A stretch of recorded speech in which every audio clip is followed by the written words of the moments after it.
Algunos compatriotas han sugerido, pública y privadamente, la conveniencia de hacer una breve narración de los hechos principales de la campaña política en que, por circunstancias especiales, he tenido participación activa y que culminó con la caída de la dictadura el 10 de mayo de 1957.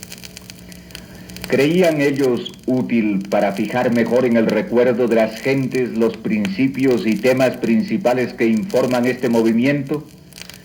Que se reprodujeran algunos de los discursos y exposiciones que pronuncié hasta fechas recientes y más tarde se insinuó que podrían grabarse en disco las cintas magnéticas que se tomaron oportunamente.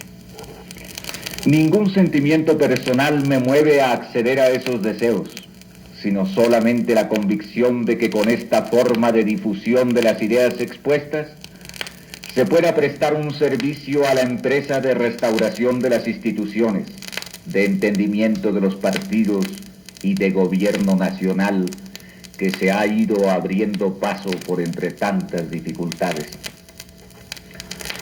En septiembre de 1955 recibí la comisión de interpretar la protesta nacional por la clausura del tiempo ocurrida el 4 de agosto, hablando en un banquete al doctor Eduardo Santos en el Hotel Tequendama. Aunque hasta entonces estaba retirado de la actividad política, creí mi deber invitar al país, sin distinción de partidos, a la resistencia contra las formas cada día más audaces de la dictadura. He aquí la transcripción de las partes esenciales de ese discurso.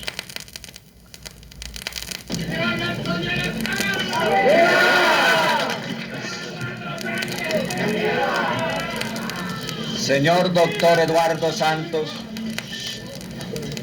señora de Santos, señoras, señores, en este estrecho recinto en donde hoy se refugia la exilada voz de millones de colombianos forzosamente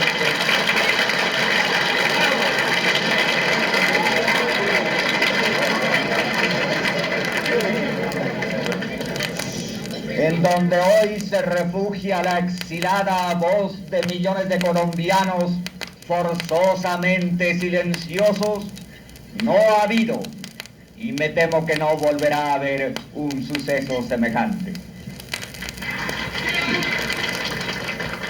Hacia aquí confluyen todas las emociones, ya sin cauce en el derecho de reunión abolido, las ideas ya sin vehículo en el derecho de opinar cancelado, las tendencias políticas ya sin atmósfera para el ejercicio del derecho de disentir eliminado. Vos sois, doctor Santos, el símbolo vivo escogido por muy diversas razones para oficiar este restringido rito de la democracia en apuros por un grupo de vuestros compatriotas que durante medio siglo de vida pública os admiraron y combatieron, os siguieron o se separaron de vos, os dieron su voto o se opusieron a vuestros propósitos, a quienes gobernasteis sin que os temieran y a quienes servisteis sin que os adularan.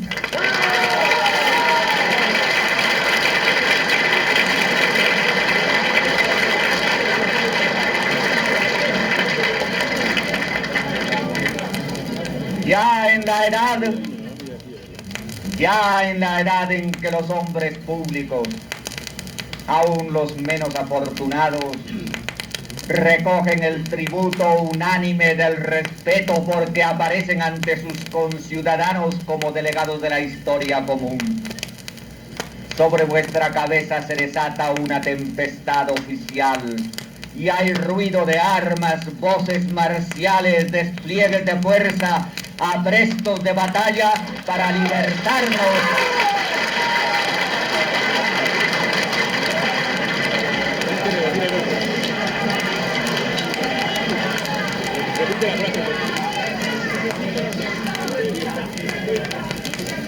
Sobre vuestra cabeza se desata una tempestad oficial y hay ruido de armas, voces marciales, despliegues de fuerza, aprestos de batalla para libertarnos a los colombianos de la inerme dictadura de vuestra influencia.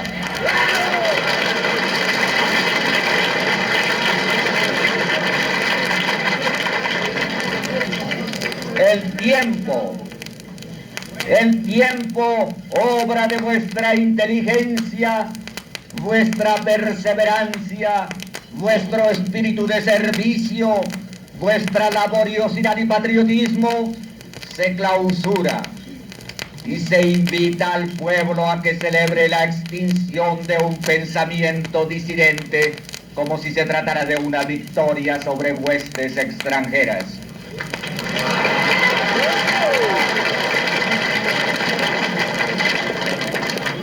El homenaje, vos mismo lo habéis dicho, no es el de esta noche, sino el que se os rindió el 4 de agosto.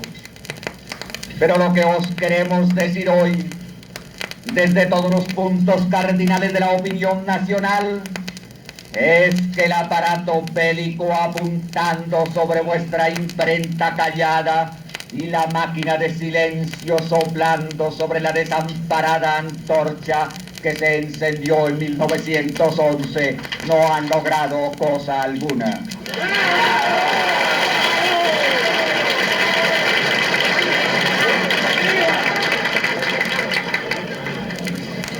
No tenéis menos influencia, sino más sobre vuestros compatriotas.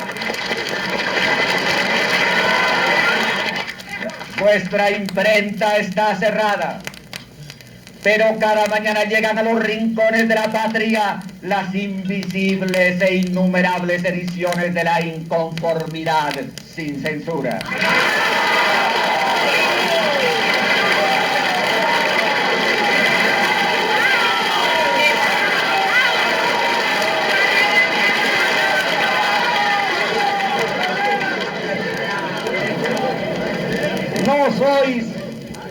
No sois ciertamente la única víctima del desorden institucional en que se debate Colombia, pero tenéis el duro honor envidiable de encarnarlas a todas, incluyendo a vuestros adversarios, y en vuestra persona, como en otras ocasiones, los atributos del poder y la consagración cívica brillan ahora con noble sencillez los que otorga la persecución y las condecoraciones que cuelga involuntariamente la arbitrariedad sobre el pecho de los que pretenden destruir.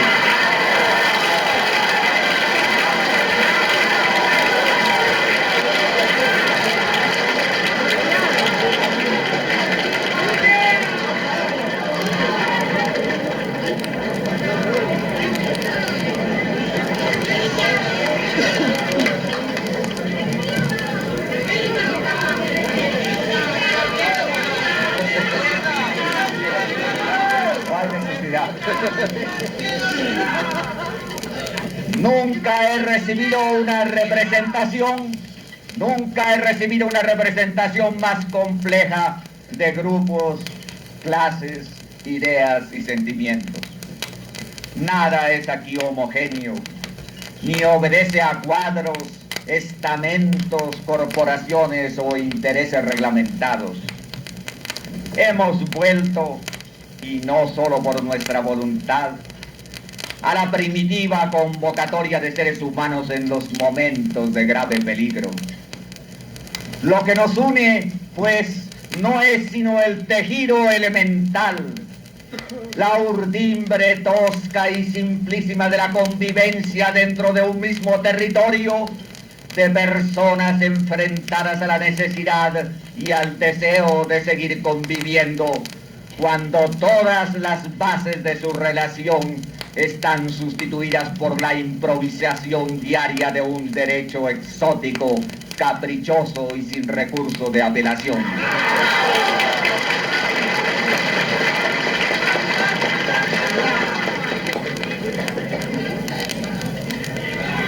La importancia del último ultraje y la grandeza de quien lo recibió no hacen sino recordarnos que millones de compatriotas humildes o sin significación en la vida pública tienen menos amparo desde que las leyes se pudieron transgredir sin un solo gesto de vacilación en un caso destinado a ser minuciosamente examinado por la historia.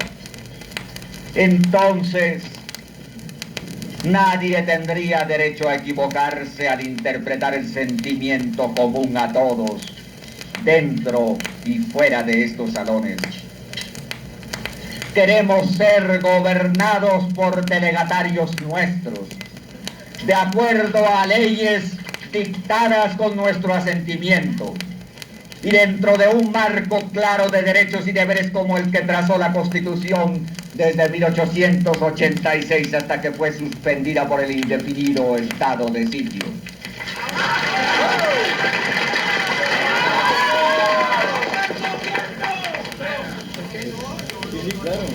No queremos que se nos salve sin nuestro conocimiento de imaginarios o de reales peligros. Tenemos derecho a participar en todas las decisiones que se tomen sobre los colombianos por una sola razón, la de que somos colombianos.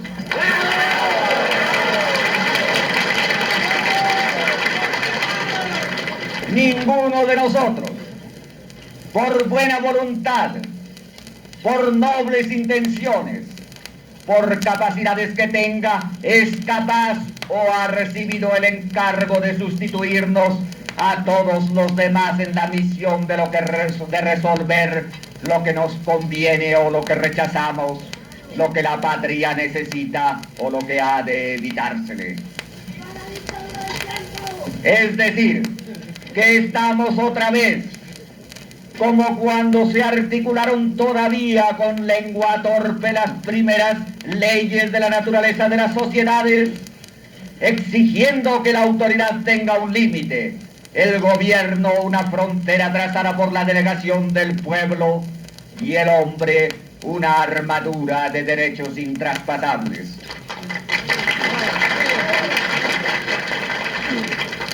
Siendo este el motivo de nuestro contacto y la fuente original del homenaje que hacemos esta noche al doctor Santos, resulta más claro que yo baje literalmente de mis riscos universitarios a cumplir la misión de ofrecerlo. Perdonadme una digresión personal que es indispensable para algunos de vosotros, innecesaria para la mayoría. Regresé a Colombia sin ánimo de volver a intervenir en la vida pública y sin propósito alguno de actuar en política. Y en ese espíritu me mantengo. Escogí como actividad para mi voluntario retiro la de servir en la educación en una universidad privada a donde no llegan en su noble aislamiento académico los gritos de la disputa colectiva. Pero solicitado por el gobierno, presté colaboración limitadísima como asesor de las relaciones exteriores y estuve siempre dispuesto, como la inmensa mayoría de nuestros compatriotas, a contribuir al desenvolvimiento normal de un periodo de transición hacia la normalidad republicana, interrumpida por una serie de sucesos gravísimos que hicieron posible y tolerable la apelación a la última ratio y la consiguiente alteración del proceso constitucional. He seguido con la más grande perplejidad la evolución que se vino cumpliendo en el fondo y en las mismas formas del gobierno, y en las interpretaciones sucesivas y contradictorias que da a su mandato, sistemáticamente extendido hacia la absorción de todo otro poder y la debilitación gradual de la facultad de intervención de los ciudadanos en la vida pública. En sus primeros tiempos, y con una serie de actos precisamente contradictorios con los últimos, obtuvo la pacificación del país.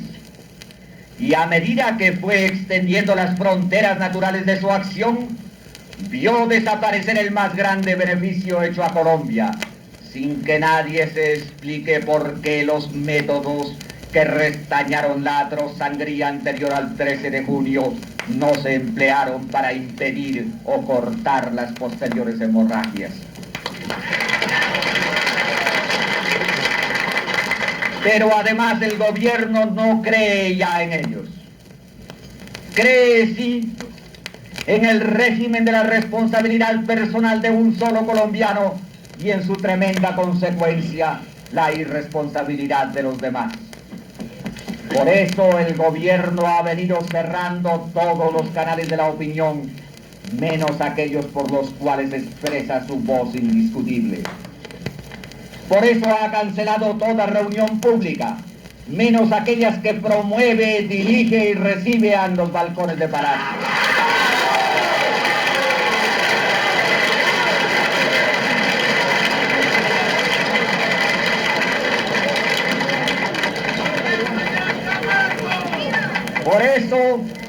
Por eso la prensa ha sido una de sus permanentes obsesiones. Regresó a la censura, determinó organizar un periódico oficial y por último cerró El Tiempo y estableció una agencia gubernamental para controlar la importación y el precio de papel de periódico, cuya sola existencia es una amenaza y una admonición para que nadie se aparte de la regla del buen decir, que es decir bien del gobierno.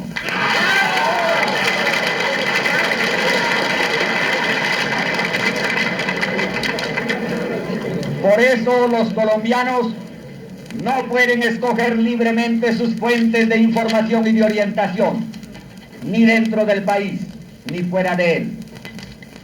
Por eso se ha encomiado la conveniencia de someter a los periodistas, es decir, a los escritores públicos, a una reglamentación profesional, a licencias oficiales, a inspección sobre su capacidad y moralidad, naturalmente por funcionarios del Estado.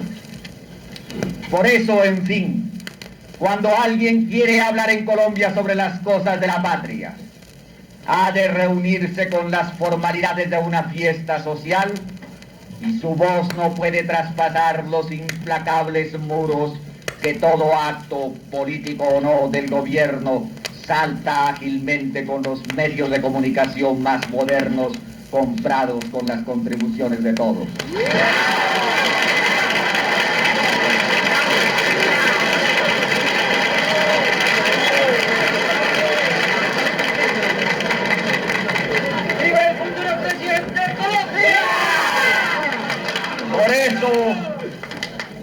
Por eso, en fin, los partidos políticos, exaltados y denigrados alternativamente como origen de la violencia y como elementos insustituibles de la vida pública, no pueden tener convenciones, ni aconsejar a sus afiliados, ni ejercer sobre ellos influencia alguna, ni seleccionar libremente a sus jefes. El gobierno dice que todo ello es necesario para la conservación del orden, para la represión del alzamiento y para la preservación de la paz. Los peligros que existen y las dificultades con que se tropieza en esta tarea, solo el gobierno los conoce. Los colombianos, que saben a diario los incidentes de la guerra civil de Indochina, y el número de bajas en las refriegas del África francesa o en la Revolución Argentina, ignoran qué pasa en el Tolima. Y el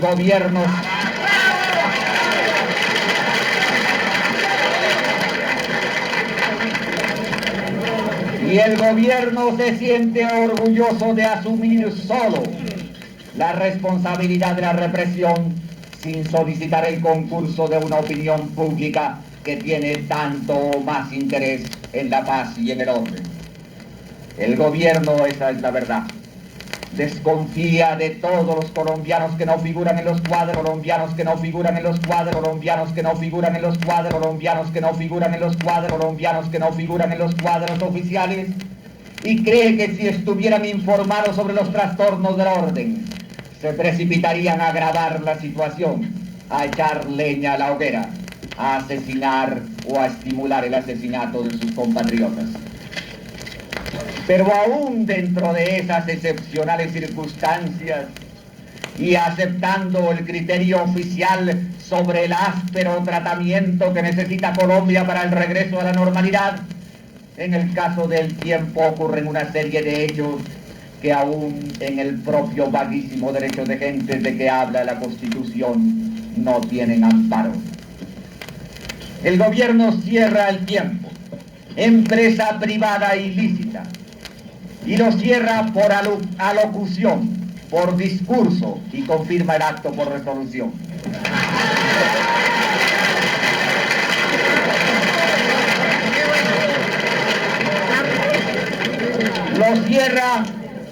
Lo cierra de acuerdo con la primera y la última por una publicación que no se había hecho en el país. Pero en el discurso se presenta el acto como una calculada determinación de libertar a Colombia de la dictadura de su influencia y al gobierno de un competidor clandestino. Lo cierra además porque no quiso publicar como suya una declaración que hubiera arrojado infamia sobre el director del periódico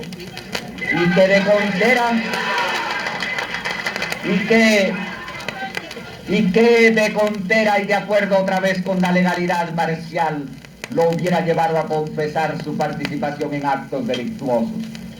Estos son precisamente los hechos que hacen aparecer no ya ante una conciencia jurídica, sino ante una simple conciencia humana, este caso como el más grave en la cadena de represiones a la libertad de opinar.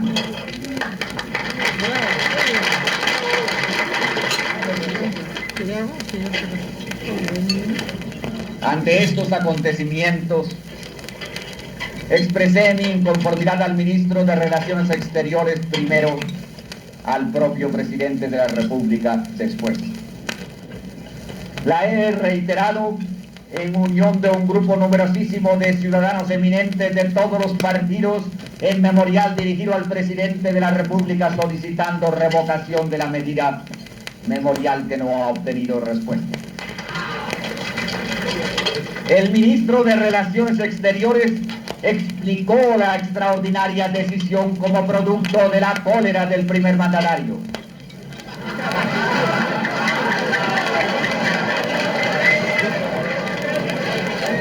El presidente me dijo que había sido tomada para aplacar la ira de los jefes superiores del ejército.